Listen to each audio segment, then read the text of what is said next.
Hey, good morning. Yes, it is. It is Wednesday, September 11th. So, what did you think of the debate last night? I asked because I slept through it. This puppy goes to bed at 7:30, and I get up about 4:30 in the morning. I'm a morning person, and I saw clips on Fox, and from what I could see, if you were pro-Trump, you thought he did a good job. If you were pro-Harris, you thought she did a good job. My wife did watch the debate and she said Trump won, but she doesn't like Harris. So hopefully that answers some of your questions if you did stay up for it. So, what are we going to talk about today? No, we're not talking about the debate because I have no material on it. I don't know how it went. I'll find out today on YouTube. But I thought today we'd talk about pricing and how to price things. I know you're looking at me like, yeah. Well, stay tuned.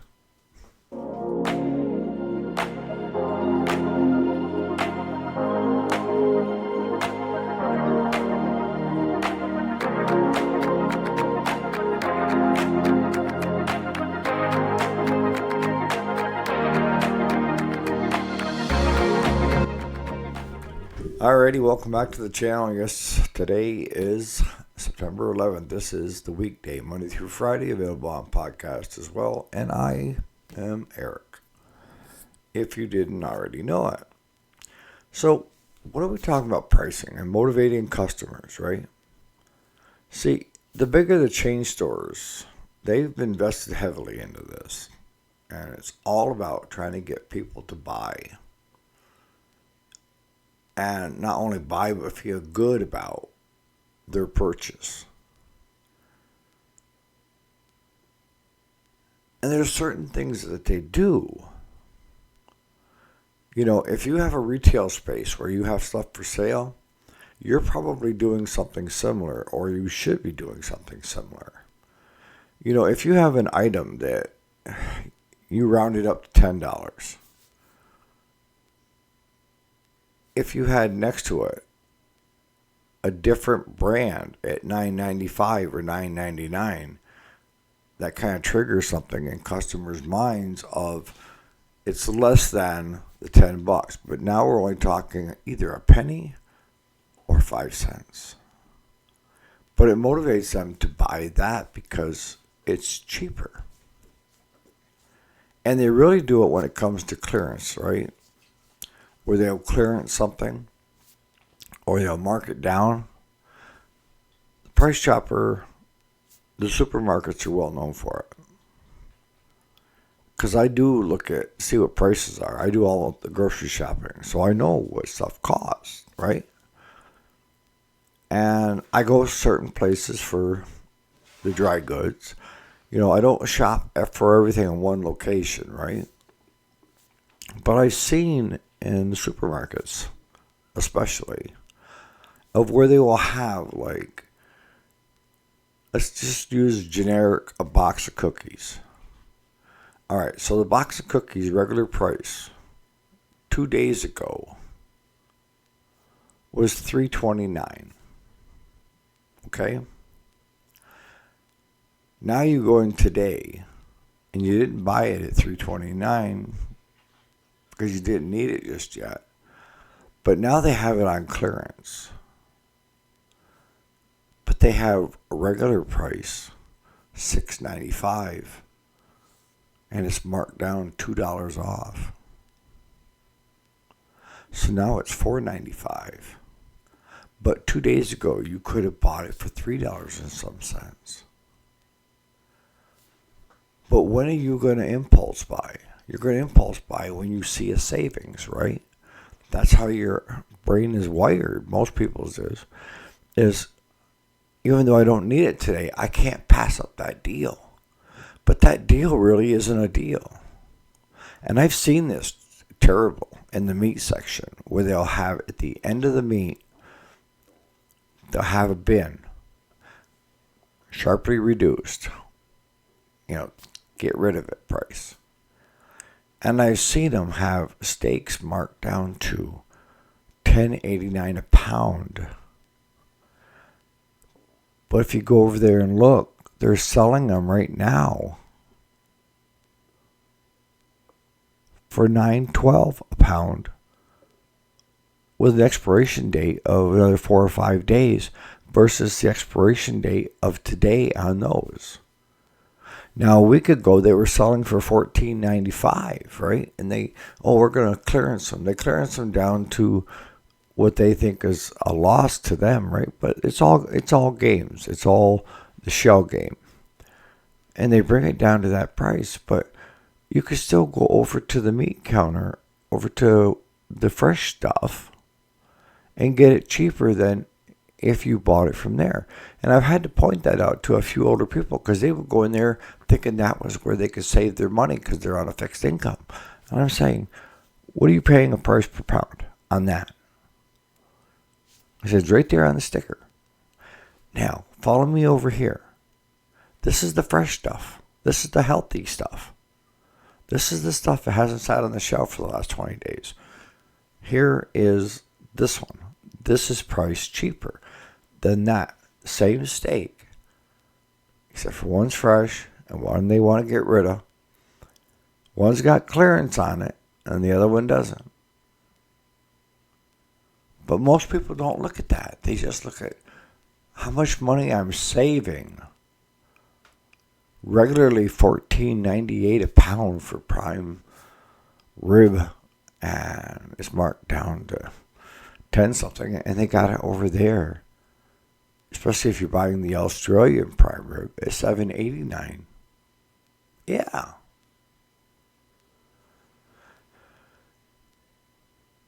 If you're aware of that when you go shopping, you'll understand it, and you won't get duped into, they'll play music in the stores to keep you longer, right?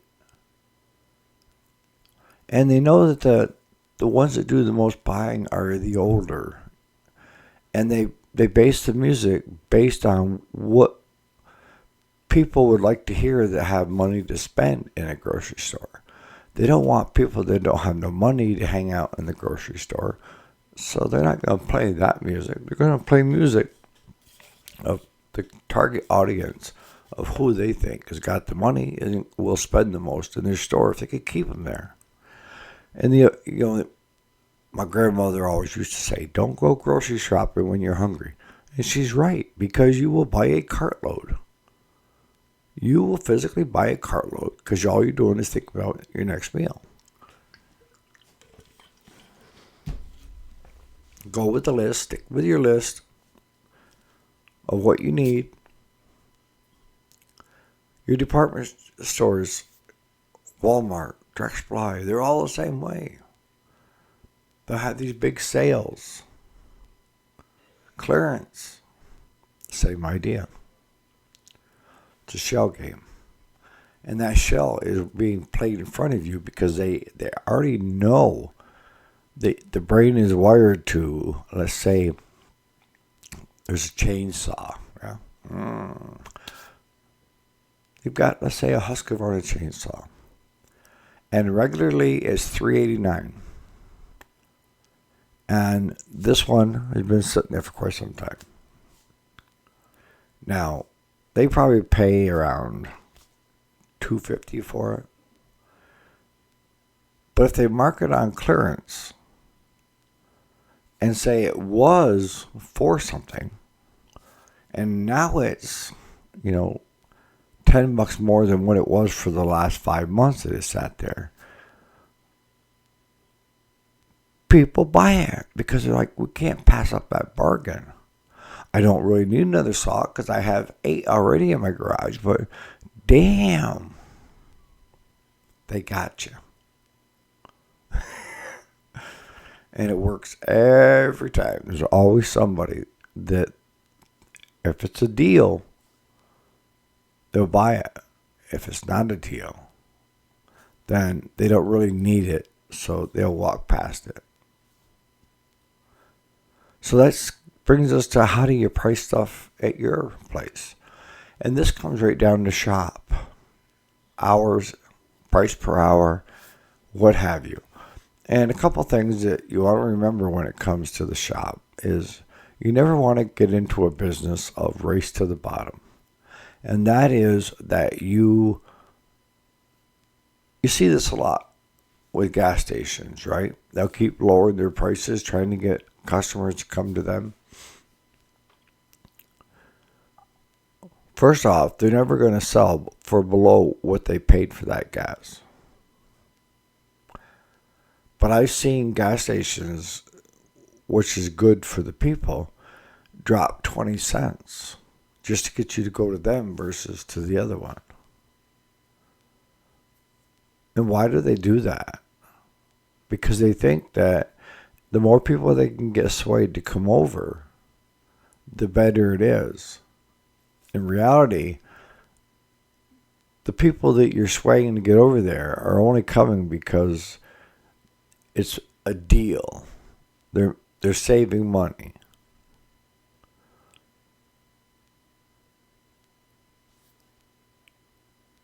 But again, you can't keep the gas at that price.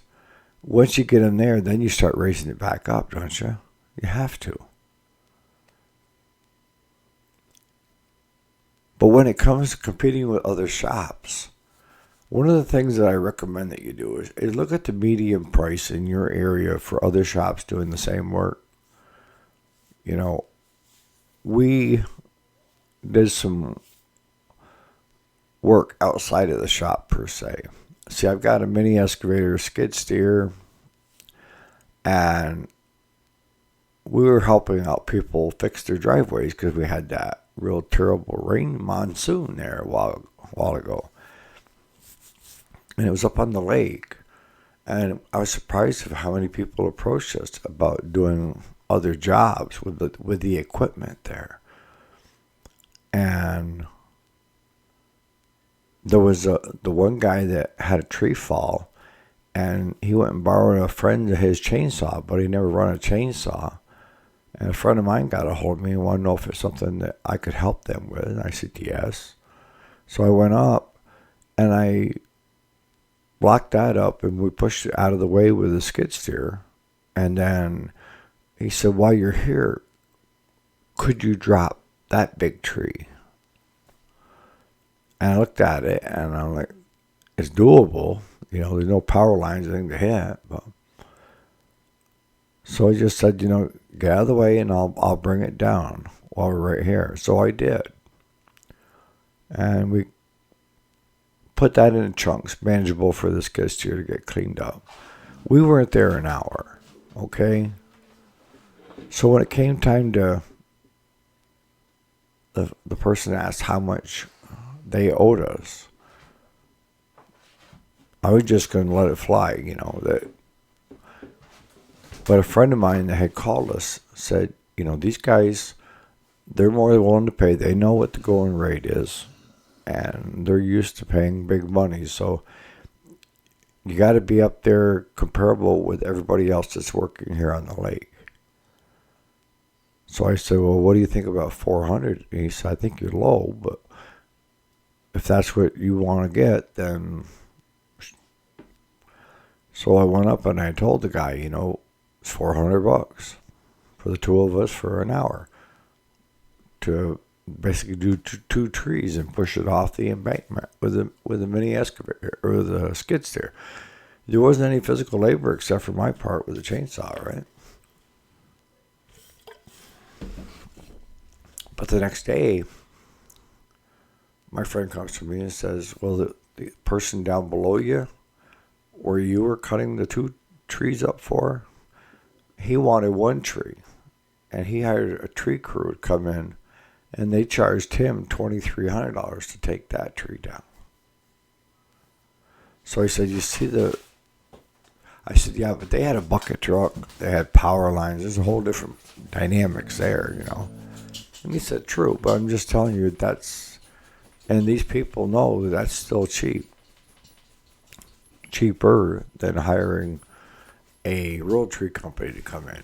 A lot of these tree companies that are sprouting up around here are guys that work for tree companies that do power lines during the week, and then on the weekends, they've climbed trees and cut trees down until they earned up enough money to buy a bucket truck, and then they start going out with a bucket truck. And a bucket truck is just the one with the boom, right? So they can get up and down.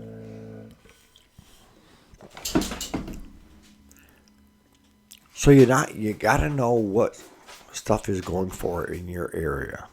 You're the average medium, okay? And it doesn't mean you need to undercut them, or it doesn't mean you have to be over top of them. It means you should be somewhere there, especially if you're in town where you get a lot of drive-bys.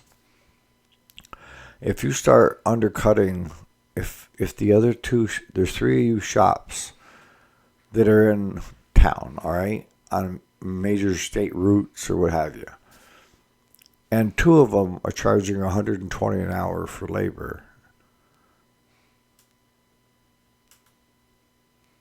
you should come in somewhere around 100 to 120. And before you say, well, it depends on how qualified you are, blah, blah, yeah. And I always say you never learn on the customer's back. So if you're just starting into this business, then what could take you 3 hours could take Jason 10 minutes. And that's what I mean by learning on the customer's back. If it's only a 10-minute job, and even though it takes you 2 to 3 hours, it's those two shops that are over there, they're billing $120 for 10 minutes, not for 2 to 3 hours. See what I'm getting at? So you have to know how skilled you are. And if you can get a hold of a flat rate book, it doesn't mean you have to pay flat rate. Get a hold of a flat rate book and see what the average times are that your better mechanics are able to knock this stuff out in. And I know with Travis and Jason, they were doing better than what flat rate was saying. But that all comes with time and experience, right? But when it comes to billing your customer, even if you're billing at $120 an hour, you need to have some idea, some concept of how much you're charging based on how long it takes an average mechanic to do the work. Not you, an average mechanic.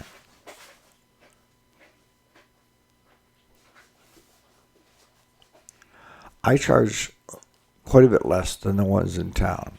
And why is that? Because we're out in the country, all right? And as far as I'm concerned, there's nobody we're competing with. And I've already partnered with all the shops anyways that we work together. And it's not one of those, put the screws to the customer, we're all on the same side. No, not even close, because I wouldn't be part of it if it were. No, it's just helping each other out and helping our customers out. And like yesterday, knowing when the overflow, you need to send it to one of your sister plants or sister partners that are doing the same thing as you, that maybe got the time but don't have the work, right? You have to know your limits.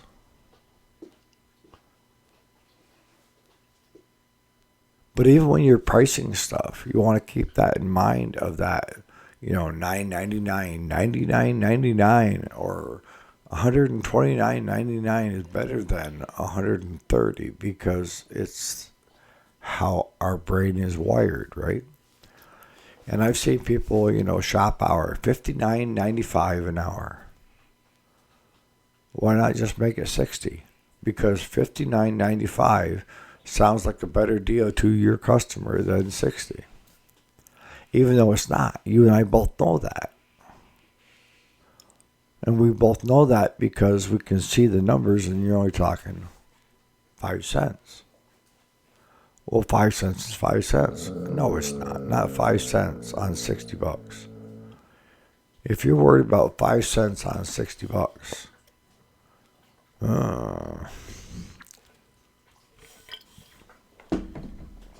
so you have to bill accordingly, is what I'm getting at. You don't want to race to the bottom by coming in and having a low labor rate, but you also don't want to do a shakedown on the customer where that customer could have gone adjacent and paid $120 an hour for 10 minutes. 10 minutes work. And if Jason does it like our shop, a minimum is half hour. We usually go an hour, but half hour is minimum. Even if it takes 10 minutes. You know, if it took time for us to diagnose it and get it fixed, it took time from somebody else's machine. That's how I look at it. So we usually bill the first hour straight up. And then we bill half an hour increments after. Now, if it takes you 10 minutes and you feel comfortable with billing for the hour, that's fine. Each shop owner, each mechanic is going to say something different or come at it from a different angle. And I hope to see some comments of you guys that have other shops and what angle you come out at it. Do you use the science that the big chains are using? Are you playing music in your business? Because we play country music. That kind of sets a better mood, you know, and I don't know. I think it just helps our day go faster. Let me know what you think in the comments. Alright, so I'm going to wrap this up. But the other thing I want to add before we get out of here is you don't want to also attract the wrong customers. Because if all your customer is concerned about is price, then the tendency to have a buttload more of PETA customers will start to emerge. So you don't want all your customers coming to you because they're looking to save money. You want to mix, right? I have customers they don't care what the price is. I have customers you have to explain every last nut bolt washer that you used on their machine. And I have customers that will cry foul every time. Even if you knock the price in half, they're still howling. So you have to keep that in mind too. You don't want all your customers there because you're getting this super deal. Because they'll expect it. So on that note, you guys have a great Wednesday, and we'll see you here bright and early tomorrow morning. Again, thanks so much for watching.